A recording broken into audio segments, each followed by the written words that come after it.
महानगरपालिकेच्या निवडणुका येत आहेत. त्या आगामी निवडणुकांच्या पार्श्वभूमीवरती हा कलावंतांचा जाहीरनामा आहे. हा आम्ही जाहीरनामा प्रसिद्ध करणार आहोत.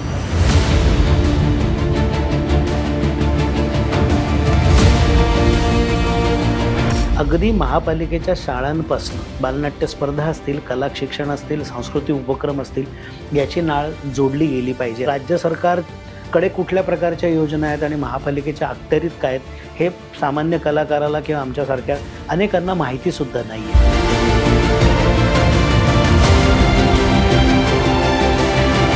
असा एक अधिकारी महापालिकेमध्ये असला पाहिजे, जिथं आम्ही म्हणजे एक खिडकी जे आपण म्हणतो तशी एक खिडकी करून त्याच्याकडे आम्ही आमचे काय ज्या अडचणी असतील त्या घेऊन जायला पाहिजे.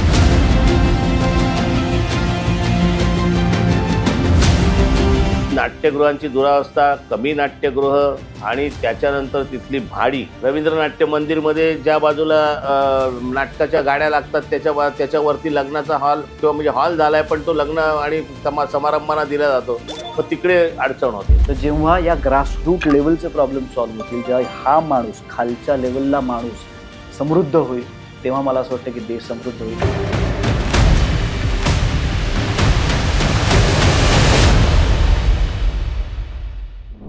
नमस्कार. मुंबईसह महाराष्ट्रात महानगरपालिकेच्या निवडणुका येऊ घातलेल्या आहेत. एकट्या मुंबई, ठाणे, रायगड, पालघर असं जर काउंट केलं आपण तर 9 महानगरपालिका आहेत आणि ज्याच्यातून 1000पेक्षा जास्त नगरसेवक निवडून येणार आहेत. आणि या निवडून येणाऱ्या नगरसेवकांनी काय केलं पाहिजे, त्यांच्याकडून वेगवेगळ्या लोकांच्या काय अपेक्षा आहेत त्या जाणून घेण्याचा आम्ही प्रयत्न करतो आहे. काही दिवसापूर्वी आम्ही जेवढे पद्मश्री विजेते आहेत मुंबईतले त्यांना बोलवलं होतं आणि पद्मश्री विजेत्यांचा जाहीरनामा अशी एक कन्सेप्ट मांडलेली.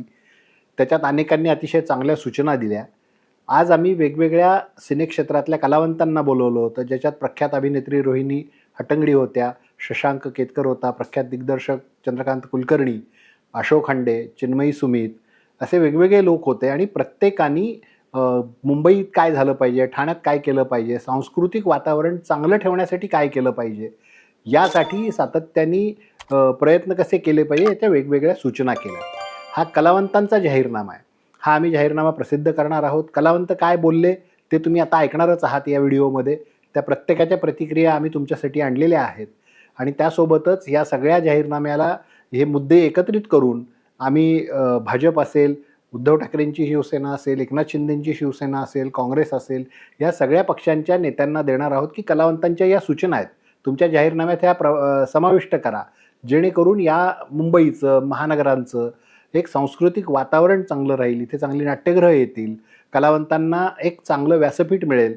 यासाठी कसे तुम्ही प्रयत्न कराल हे विषय आम्ही त्या सगळ्यांकडे घेऊन जाणार आहोत. तुम्हाला प्रत्येकाच्या प्रतिक्रिया कशा वाटल्या ते तुम्ही ऐका, सांगा नक्की. आणि तुम्हाला देखील तुमच्या शहरात काय करण्याची गरज आहे, नाट्यगृह असेल किंवा कलामंच असेल, बालमंच असेल, याच्यासाठी सरकारने काय केलं पाहिजे, महानगरपालिकेनी, नगरपालिकेने काय केलं पाहिजे, तुम्ही तुमच्या सूचना कॉमेंट बॉक्समध्ये लिहू शकता. तुमच्या सूचनांचा देखील आपण विचार करू. तुमच्या सूचना देखील सर्व राजकीय पक्षांकडे नेण्याचा आम्ही प्रयत्न करू. नमस्कार, मी अशोक खांडे, मराठी बाणा. सर्वप्रथम लोकमतचं अभिनंदन की आपण महानगरपालिकेच्या निवडणुकीच्या निमित्ताने का होईना, पण मुंबईतील किंवा शहरांमधील महाराष्ट्राच्या विविध प्रश्नांच्या बाबतीमध्ये काही प्रातिनिधिक मंडळींच्या मुलाखती घेऊन त्यांच्याबरोबर चर्चा करून पुढे शासनाला किंवा महानगरपालिके प्रशासनाला कशा प्रकारे काम करायला पाहिजे याच्या ज्या अपेक्षा आहेत. तर आज सगळ्या कलाकारांना बोलवलं होतं. तर कलाकार म्हणून पहिल्यांदा मी लोकमतचं अभिनंदन करतो, त्यांचे आभार मानतो की कलाकारांच्या प्रश्नांना वाचा फोडणारे किंवा कलाकारांचे प्रश्न सतत मांडणारे असं एक मंच तयार व्हावा असं सर्वप्रथम मला वाटतं. कारण कलाकार जो फक्त स्टेजवर दिसतो त्याच्यामागे प्रचंड इन्फ्रास्ट्रक्चर जे असतं ते सुदैवाने भारताच्या इतर राज्यांच्या तुलनेमध्ये महाराष्ट्रात खूप चांगलं आहे आणि त्यातल्या त्यात मुंबईमध्ये खूपच चांगलं आहे. तरीसुद्धा आता मुंबईची पॉप्युलेशन डेन्सिटी लक्षात घेता थिएटर्सची संख्या अपुरीच आहे. नुसते बघणारे नाहीत तर थिएटर करणारे लोकसुद्धा मुंबईत जास्त आहेत. त्यामुळे या कलावंतांची उर्मी आणि प्रेक्षकांची रसिकता या सगळ्यांचा मेळ घालण्यासाठी मी आज ज्यावेळी चर्चा झाली त्यावेळी अपेक्षा व्यक्त केली की साधारण 1,00,000 लोकसंख्याच्या हिशोबाने थिएटर्स असायला हवीत. पूर्वी गावागावांमध्ये हे काम देवळांमध्ये होत असे. तिथे भजन होत असत, तिथे दशावतार होत असत, तिथे भारुडं होत असत, तिथे ललितं होत असत. मनोरंजनातून प्रबोधन या संकल्पनेला महाराष्ट्रातून खरी म्हणजे सुरुवात झाली. मग ते एकनाथ महाराज असतील, ज्ञानेश्वर असतील, तुकाराम असतील, तर त्या पद्धतीने मनोरंजनातून प्रबोधन ही एक सुवर्ण संधी शासनाला आज या मनोरंजन क्षेत्रामधून आहे. आणि त्यासाठी लागणारं जे इन्फ्रास्ट्रक्चर आहे ते उभं करण्याचं काम जर शासनाने केलं तर ते अधिक सफल होईल आणि तो जे साध्य आहे ते सुलभपणे साध्य करता येईल. म्हणून थिएटर्स जास्त पाहिजेत. कमीत कमी 1000 कॅपॅसिटीचं थिएटर पाहिजे की जेणेकरून तिथे शाळा, कॉलेजेस, इतर संस्था या सगळ्यांना कार्यक्रम करता येतील आणि त्याच्यामधून त्यांच्या काही जणांच्या सुप्त कलागुणाला एक व्यासपीठ मिळेल आणि काही लोकांना त्याचा व्यावसायिक रंगभूमीसाठी सुद्धा वापर करता येईल.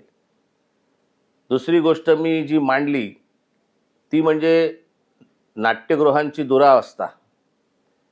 या दुरावस्थेला कोण जबाबदार आहे यापेक्षा सुद्धा ती दुरावस्था असू नये असं एकदा ठामपणे सगळ्यांनी ठरवलं. मग ते प्रेक्षक असतील, मग ते रंगकर्मी असतील, मग ते प्रशासन असेल, मग ते सरकार असेल, मग ते राजकारणी असतील, मग ते विचारवंत असतील, या सगळ्यांनी एक असं ठरवलं, मनाशी खुणगाड बांधणं आवश्यक आहे की ह्या नाट्यगृहांची जी दुरावस्था आहे याच्यावरती कुठेतरी प्रेक्षक येतो त्यावेळेला त्याला काहीतरी अडचण येते पण तो विसरून जातो. तर त्याच्याविषयी बोलणं, त्याच्याविषयी मत व्यक्त करणं, त्याच्याविषयी व्यक्त होणं ही एक अपेक्षा आहे. आणि महानगरपालिकेने त्याचा मॅक्रो लेवलला आणि मायक्रो लेवलला दोन्ही बाजूने विचार जर केला तर तो आजच्या समाजाला घडवण्यामध्ये फार मोठा एक हेतू त्याचा साध्य होईल असं मला वाटतं. महानगरपालिकेचं काम आहे आता रस्ते केले ते BOT तत्वावर दिले, मग उद्यानं केली ती BOT तत्वावर केली. परंतु हे नाट्य खास करून रंगभूमी जी आहे, एक चित्रपट क्षेत्र आहे आपल्याकडे, नाशिकला सुरू झालं, नंतर मग कलकत्त्याला गेलं, लाहोरला होतं काही प्रमाणामध्ये, पण ते तिथून दिल्लीला किंवा मद्रासला नाही गेलं, ते मुंबईत आलं. ही त्यावेळच्या राजकारण्यांची, मला माननीय यशवंतरावजी चव्हाण यांची जे पायाभरणी ह्या सगळ्या मी म्हणतोय त्याची केली असेल तर त्यांनी केली. यशवंतराव चव्हाण हे पहिले मुख्यमंत्री होते की ज्यांनी महाराष्ट्र राज्यामध्ये रंगभूमीवर कुठचीही गोष्ट जर घडत असेल तर त्याला जो मनोरंजन कर आहे तो त्यांनी रद्द केला. आज देशामध्ये इतर ठिकाणी GST येईपर्यंत मनोरंजन कर होता थिएटरवरती, परंतु तो थिएटरवरचा मनोरंजन कर रद्द केल्यामुळे इतक्या गोष्टी फोफावल्या की त्याच्यामधून मग सांस्कृतिक कला आणि नाट्य आणि विद्वत्ता आणि साहित्य ह्या सगळ्या गोष्टींना खूप मोठा वाव मिळाला असं मला वाटतं. तेव्हा सांस्कृतिक डोळा असणारे राजकारणी असण्याची आवश्यकता आहे किंवा जे आहेत त्यांनी सांस्कृतिक एका नजरेने त्या गोष्टीकडे पाहणं ही अपेक्षा आहे. कारण शेवटी महानगरपालिका आली म्हणजे ती अर्बन डेव्हलपमेंट आली म्हणजे महाराष्ट्र सरकार आलं आणि सरकारमधील राजकीय नेते, सरकारमधील पदावर असणारे सगळे मान्यवर आणि प्रशासन या सगळ्यांनी हातात हात घालून या सगळ्या गोष्टींकडे बघण्याची आवश्यकता आहे. आता महानगरपालिकेमध्ये पुण्यासारख्या महानगरपालिकेने 5-6 हजार रुपये घेऊन नाट्यगृह उपलब्ध करून दिलेली आहेत आणि इकडे मात्र त्यासाठी 25-30 हजार रुपये खर्च करावे लागतात. ही खटकणारी गोष्ट आहे. त्याशिवाय दरवर्षी 15% 20% जसे भाडे करार असतात एखाद्या कमर्शियल हा कमर्शियल तुम्ही त्या अँगलने त्याच्याकडे बघू नका. कमीत कमी या क्षेत्राकडे तरी बघू नका अशी माझी अपेक्षा आहे आणि अशी या निमित्ताने मला बोलायला संधी मिळते म्हणून मी हे बोलतोय. तर तुम्ही त्याच्याकडे कमर्शियल गोष्टी म्हणून बघू नका. त्याच्यामध्ये त्याचा परिणाम जो आहे, त्याचे जे रिझल्ट्स आहेत, या गोष्टीला वाव दिल्यामुळे एक सामाजिक त्याच्यामध्ये जो काय बदल घडणार आहे किंवा समाजाचं काही प्रबोधन करण्याची संधी आहे त्या माध्यमातून, ही सगळी गमावू नका. त्याच्यामुळे आपला एक चांगला समाज घडेल. हे ह्या क्षेत्राचं काम आहे. त्यामुळे याच्याकडे कमर्शियल म्हणून तुम्ही बघू नये. नाट्यगृहांची दुरावस्था, कमी नाट्यगृह आणि त्याच्यानंतर तिथली भाडी, ह्या सगळ्या गोष्टी, त्याच्या बाजूला ज्या गोष्टी आहेत आता आवळत चालल्या आहेत. दीनानाथ नाट्य मंदिरमध्ये आम्ही गाडी गेली की पार्क होत होती. आता तिथे एवढी एन्क्रोचमेंट झालेली आहे की तिथे गाडी घुसायला जागा नाही आहे. रवींद्र नाट्य मंदिरमध्ये ज्या बाजूला नाटकाच्या गाड्या लागतात त्याच्यावरती लग्नाचा हॉल किंवा म्हणजे हॉल झाला आहे पण तो लग्न आणि समारंभांना दिला जातो, मग तिकडे अडचण होते. तेव्हा नाट्यगृह ही नाट्यगृहासाठी वापरली जाणारी गोष्ट असावी आणि ते एक सांस्कृतिक केंद्र राहावं. तिथे 4 दुकानं टाकली आणि त्याचं भाडं महानगरपालिकेला मिळते, हे करू नका कृपा करून. त्या नाट्यगृह जे करताना कमीत कमी 5-6 एकरची जागा, त्याच्यामध्ये छोटंसं उद्यान, छोटंसं कॅफेटेरिया आणि एक चांगलं वातावरण, जे आज खरं म्हणजे पु ल देशपांडे अकॅडमीच्या निमित्ताने त्या परिसरामध्ये एका बाजूला पु ल देशपांड्यांचा पुतळा आहे, एका बाजूला खुला रंगमंच आहे. हे सगळ्या गोष्टी जशा झालेल्या आहेत तशा व्हाव्यात अशी अपेक्षा आहे. धन्यवाद. लोकमतचे मी मनापूर्वक आभार मानतो. लोकमत परिवाराचाच एक मी भाग आहे. म्हणजे मी माझं शिक्षण सोडल्यानंतरची पहिली नोकरी लोकमतमध्ये गेली आणि जर्नलिझम, पत्रकारिता पण लोकमतमध्येच केली. त्यामुळे एक आस्थेचा भाग तेवढाच महत्त्वाचा आहे. परंतु आज ज्या पद्धतीने लोकमतनी बोलवलं आणि 8 वर्षानंतर महापालिकाच्या निवडणुका होणार आहेत, त्या अनुषंगाने बाकीचे राजकीय मुद्दे, सामाजिक मुद्दे मांडले जातील, पण सांस्कृतिक किंवा कला क्षेत्राच्या दृष्टीने काय इनपुट्स घेता येतील, काय आपल्याला करता येईल, अशी एक चर्चा आमच्या 5-6 जणांबरोबर केली. अजूनही आज रविवार असल्यामुळे, नाटकाचे प्रयोग असल्यामुळे सर्व कलावंत नव्हते, परंतु प्रातिनिधिक स्वरूपात आम्ही 5 जण होतो. मला फार महत्त्वाचं वाटतं आहे की आपल्याकडे काय होतं आहे की माझं म्हणणं आहे की महापालिकेकडे एका वाक्यात सांगायचं झालं तर खूप आस्थापना आहेत, पण आस्था आहे का तेवढी कलाक्षेत्राविषयी? शाळा असतील, तिथले हॉल्स असतील, तिथे होणाऱ्या ॲक्टिव्हिटीज असतील, या सगळ्यांकडे आपण एक सर्वांगीण विकासाच्या दृष्टीने बघितलं पाहिजे.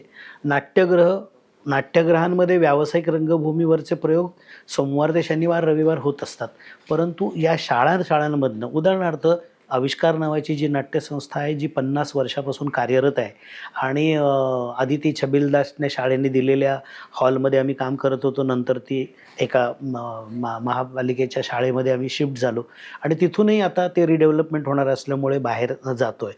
परंतु या एका जरी चळवळीचा विचार केला आविष्कारसारख्या, तर एक चांगली जागा सादरीकरणासाठी एखाद्या चांगल्या संस्थेला मिळाली तर त्यातनं किती मोठे उपक्रम होऊ शकतात, हे आविष्कार आहे त्याचं ठोस उदाहरण आहे आणि यांनी 50 वर्ष काम केलं. हा एक मुद्दा झाला.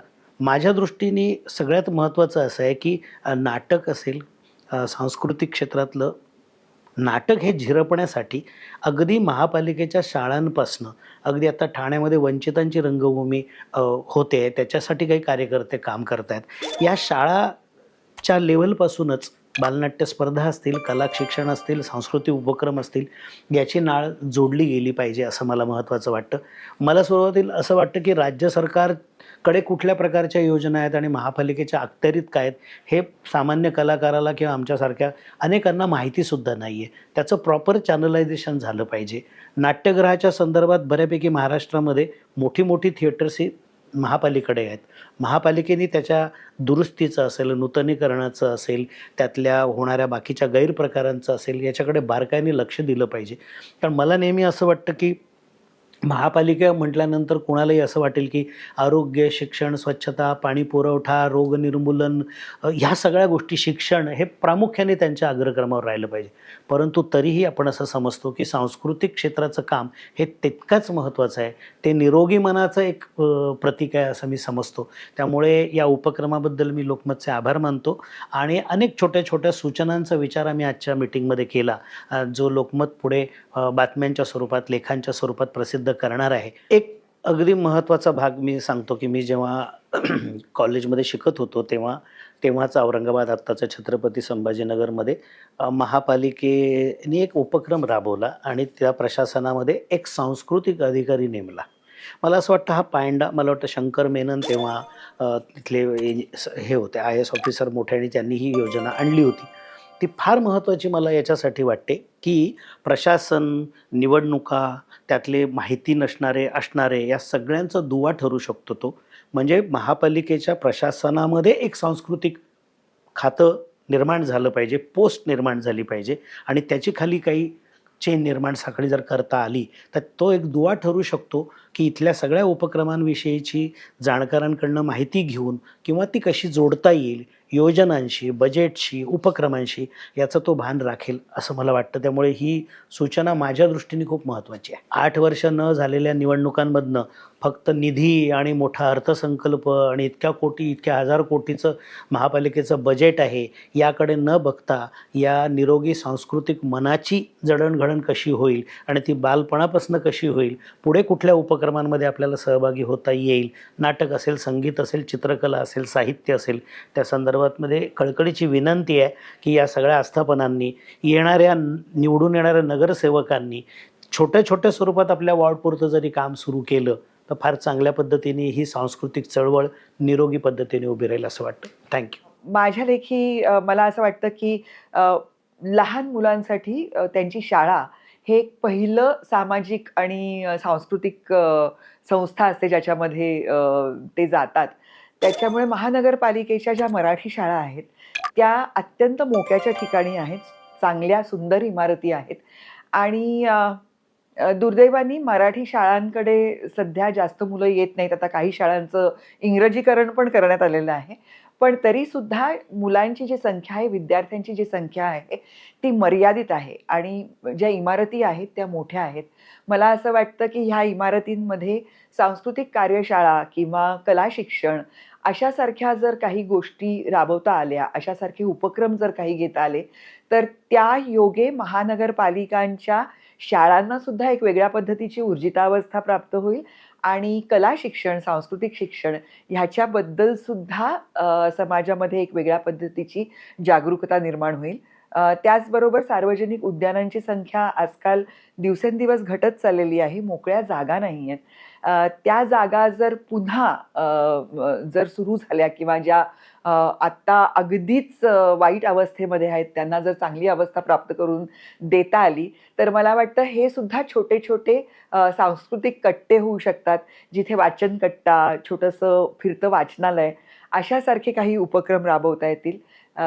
नागरिकांसाठी अन्न, वस्त्र, निवारा ह्या ज्या मूलभूत गरजा आहेत त्याचबरोबर त्यांच्या मानसिक आरोग्यासाठी उत्तम सांस्कृतिक पर्यावरण त्यांना मिळणं हे सुद्धा तेवढंच आवश्यक आहे. त्याच्यामुळे ह्या काही सूचना त्या योगाने माझ्याकडून मी केलेल्या आहेत.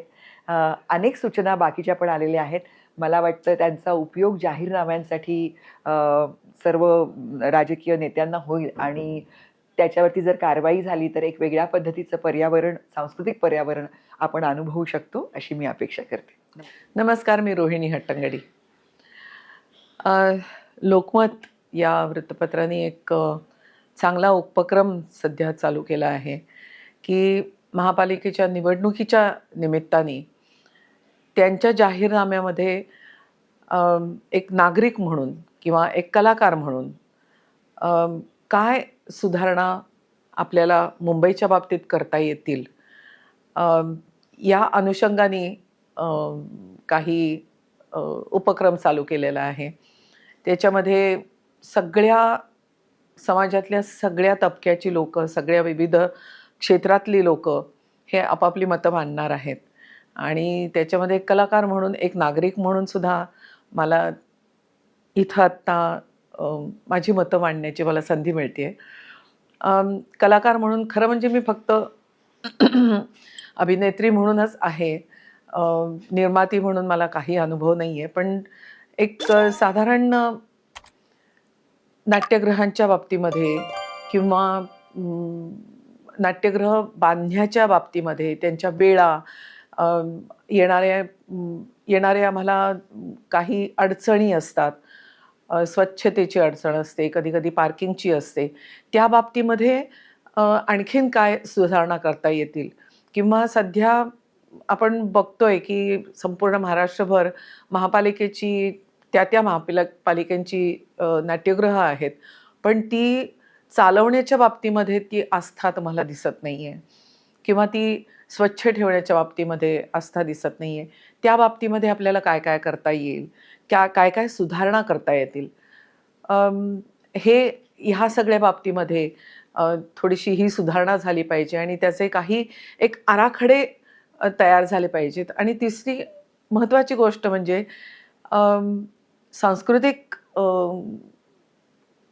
सांस्कृतिक बाजू मांडण्यासाठी किंवा तिथे बाजू समजून घेण्यासाठी म्हणून एक अधिकारी जो या बाबतीमध्ये खूप सजग असेल, असा एक अधिकारी महापालिकेमध्ये असला पाहिजे. जिथं आम्ही म्हणजे एक खिडकी जे आपण म्हणतो, तशी एक खिडकी करून त्याच्याकडे आम्ही आमचे काही ज्या अडचणी असतील त्या घेऊन जायला पाहिजेत. कारण आत्ता आम्हाला असं वाटलं की हे बरोबर नाही आहे, हे बरोबर होत नाही आहे, तर जाऊन तक्रार कोणाकडे करायची? असा जो प्रश्न पडतो, तर त्या प्रश्नाला ते उत्तर असेल. असा एक हा आहे. पण नागरिक म्हणून मला फक्त नाटक किंवा फक्त सिनेमा याविषयी न म्हणता मला स्वतःला मुंबईच्या लोकसंख्येविषयी किंवा जे वारं चालू झालेलं आहे डेव्हलपमेंटचं, जिथे 10 कुटुंब राहत होती, तिथं आता रिडेव्हलपमेंटच्या नंतर 100 कुटुंब राहायला आली. तर मुंबईचं काय होईल? त्या रस्त्यांचं काय होईल? त्यांना लागणारं पाणी, त्यांचा येणारा कचरा किंवा त्यांना पार्किंगची स्पेस, ट्रॅफिक ह्याच्यावर केवढा परिणाम होणार आहे, ह्याची मला खरंच काळजी वाटायला लागली आता. म्हणजे महामार्ग बनवतात, पण ती कनेक्टिव्हिटी जी असते ती व्यवस्थित नसते. नुसते महामार्ग बांधून उपयोग नाहीये, पण त्याला जोडणारे जे जोड रस्ते आहेत ते सुद्धा तितक्याच आस्थेने तुम्हाला कन्स्ट्रक्ट करायला पाहिजेत. ही एक फार म्हणजे लोकसंख्येच्या दृष्टीने ही एक मला फार महत्त्वाची बाब वाटते आणि फार काळजीची बाब वाटते सध्या. तिसरं म्हणजे एक साधंच उदाहरण आहे की सुशोभीकरणाच्या बाबतीमध्ये अगदीच वेगळा मुद्दा आहे की जे फलक लावले जातात. फ्लेक्समुळे इतकं स्वस्त आणि इतकं सोपं बनलेलं आहे की प्रत्येक कार्यक्रमासाठी फलक असतात. प्रत्येक कार्यक्रमासाठी खांबांवर फलक असतात. ते छोटे-छोटे फलक असतात. ते कार्यक्रम झाल्यानंतर ही तिथे 8 दिवस ते फलक तसेच असतात. पाऊस पाण्यामध्ये ते फलक तुटतात. त्याच्या अक्षरशः लक्तरं अशी रस्त्यावर दिसतात आणि इतकी घाणेरडी दिसतात ती. त्याच्या बाबतीमध्ये मला असं वाटतं ज्यांनी हा फलक लावलेला आहे त्यांनीच तो उतरवायला पाहिजे. त्यांनी 100 फलक लावले तर ते 100 फलक त्या दुसऱ्या दिवशी ते उतरले गेले पाहिजेत. जरा असा नियम करायला पाहिजे. तर मला वाटतं मुंबई सुंदर दिसण्याच्या दृष्टीने आणखीन जास्त बरं वाटेल, फायदा होईल असं मला स्वतःला वाटतं. कारण लोकसंख्या ही फार म्हणजे संबंध जगामध्ये लोकसंख्येच्या बाबतीमध्ये भारत फार पुढे आहे आणि त्याला पुरवठा सगळ्या बाबतीमध्ये आपल्याला कमी पडतोय आणि त्यामुळे शहराकडे लोकांचा कल वाढतोय. त्यामुळे समजा विकेंद्रीकरण केलं, शहरामधून दुसऱ्या शहरांमध्ये तिथे विकास करायला लागले, तर मला वाटतं ही संख्या थोडी पसरली जाईल आणि मला वाटतं हे जरा नियंत्रण राहील याच्यावर. म्हणजे जास्त मला काही बोलायचं नाहीये, पण माझ्या डोक्यामध्ये जेव्हा मुंबईच्या बाबतीमध्ये विचार येतो, तेव्हा हा लोकसंख्येचा आणि लोकसंख्येचा प्रश्न माझा पहिला एक प्रश्न असतो की हे आपल्याला कसं कमी करता येईल. कारण दरमाणशी गाड्या वाढतायत, दरमाणशी इमारती वाढतायत आणि त्या बाबतीमध्ये मग नियंत्रण राहत नाहीये. आणि अल्टिमेटली मला स्वतःला असं वाटतं की हे जे नियंत्रण आहे ते आपण स्वतःवर घालून घ्यायला पाहिजे. म्हणजे अल्टिमेटली सगळं एक आपण म्हणतो एक अर्क निघतो तो. मला नेहमी असं वाटतं की आपण स्वतःवर काही निर्बंध घालून घेतले पाहिजेत. स्वतः आपण डिसिप्लिन राहिलं पाहिजे. म्हणजे आत्ताची जी समजा उदाहरणं घेतली तर आपले नातू म्हणा किंवा शाळेमधली मुलं, आम्ही बऱ्याच वेळेला असं पाहिलेलं आहे की चॉकलेटचं रॅपर काढतात आणि खाली टाकत नाहीत, ते आपल्या खिशामध्ये ठेवतात. ही सुरुवात असली पाहिजे आणि ही सुरुवात शाळांपासून झाली पाहिजे. आणि शाळांमध्ये प्रायव्हेट स्कूल्स तर करतातच, पण महापालिकेची जी स्कूल्स आहेत, महापालिकेच्या ज्या शाळा आहेत, त्याच्यामध्ये कलेचा 1 तास असला पाहिजे आठवड्यामधून एकदा तरी. हा नागरिकशास्त्राचा 1 तास असला पाहिजे. म्हणजे पूर्वी हिस्ट्रीमध्ये आमच्या इतिहासाच्या पेपरमध्ये 10 मार्काचं नागरिकशास्त्र होतं. आता 100 मार्काचं नागरिकशास्त्र असण्याची गरज आहे, असं मला स्वतःला वाटतं. त्यामुळे हे सगळं सुरू व्हायला पाहिजे शाळांपासून आणि आपल्या नवीन पिढीला या बाबतीमध्ये सजग करायला पाहिजे. नमस्कार, मी शशांक शिरीष केतकर आणि आज लोकमतनी आम्हाला इथे बोलावलं होतं एका महत्त्वाच्या विषयावर बोलण्यासाठी. ते म्हणजे मुंबई, आपली मुंबई जी आहे त्याची आत्ताची जी अवस्था आहे त्यात कशा प्रकारे आपण सुधारणा करू शकतो ह्यावर एक छान चर्चा व्हावी यासाठी आम्हाला इथे बोलावलं. त्यासाठी सगळ्यात आधी लोकमतचे मी खूप आभार मानतो. माझी व्यक्त होण्याची एक वेगळी स्टाईल आहे जी बऱ्याच प्रेक्षकांना माहिती आहे. आपण आत्तासुद्धा सोशल मीडियाच्या माध्यमातूनच बोलतोय, तुम्ही मला ऐकता आहात. तर मी बऱ्याचदा सोशल मीडियातनं व्यक्त होत असतो. मला एखादा जर प्रॉब्लेम दिसला तर मी त्याचं त्या क्षणी व्हिडिओ शूटिंग करतो, फोटो काढतो आणि त्याला काहीसा एक विनोदी टच देऊन मी ते लोकांपर्यंत आणि BMC पर्यंत आणि त्या अधिकाऱ्यांपर्यंत पोहोचवत असतो. आणि माझ्या नशिबाने तरी आत्तापर्यंत त्याच्यावर बऱ्याच ॲक्शन्स घेतल्या गेलेल्या आहेत. पण ते प्रॉब्लेम्स हे त्या लोकल लेवलचे छोटे प्रॉब्लेम्स असतात. काही ठिकाणी कचरा दिसतो, काही ठिकाणी ट्रॅफिकचे नियम पाळलेले नसतात. पण याला जेव्हा आपण एका व्यापक चित्रातनं, व्यापक लेन्समधनं बघायचा जर प्रयत्न केला तर फक्त माझं ठाणे शहर किंवा मुंबई किंवा महाराष्ट्र किंवा भारत ही एकंदर सगळ्या लेवल्सवरती सुधारणा होणं खूप गरजेचं आहे. कारण आपल्या देशामध्ये लोकसंख्या हे वरदानसुद्धा आहे आणि हा शापसुद्धा आहे. कारण इतकी लोकसंख्या आहे आपल्याकडे की ह्या देशाचा वेग जो एक आपण सकाळी उठल्यानंतर ज्या वेगात देश चालतो तो वेग न थांबू देता देशाची प्रगती करायची आहे. आणि ती करत असताना ज्या काही सुधारणा आपल्या आजूबाजूला होत आहेत त्या वेळेत होत आहेत की नाही, त्या किती चांगल्या क्वालिटीच्या होत आहेत, ह्या सगळ्याकडे आता बघणं खूप गरजेचं आहे. मुंबईच्या बाबतीत स्पेसिफिक म्हणायचं झालं तर आता निवडणुका येणार आहेत. 2017 नंतर आत्ता निवडणुका होत आहेत. पण माणूस रोजच्या रोज जगतो आहे, मरतो आहे. आणि आमचे पालक म्हणून आपण ज्यांना महानगरपालिकेत बघतो की आम्ही तुमचे आहोत आणि तुम्ही आमचे पालक आहात आणि तुमची जबाबदारी आहे की आम्हाला एक चांगलं शहर द्या. तर जितकी त्यांची जबाबदारी आहे तितकीच नागरिकांची सुद्धा जबाबदारी आहे की त्यांनी दिलेलं शहर चांगल्या पद्धतीनं आपण वापरलं पाहिजे.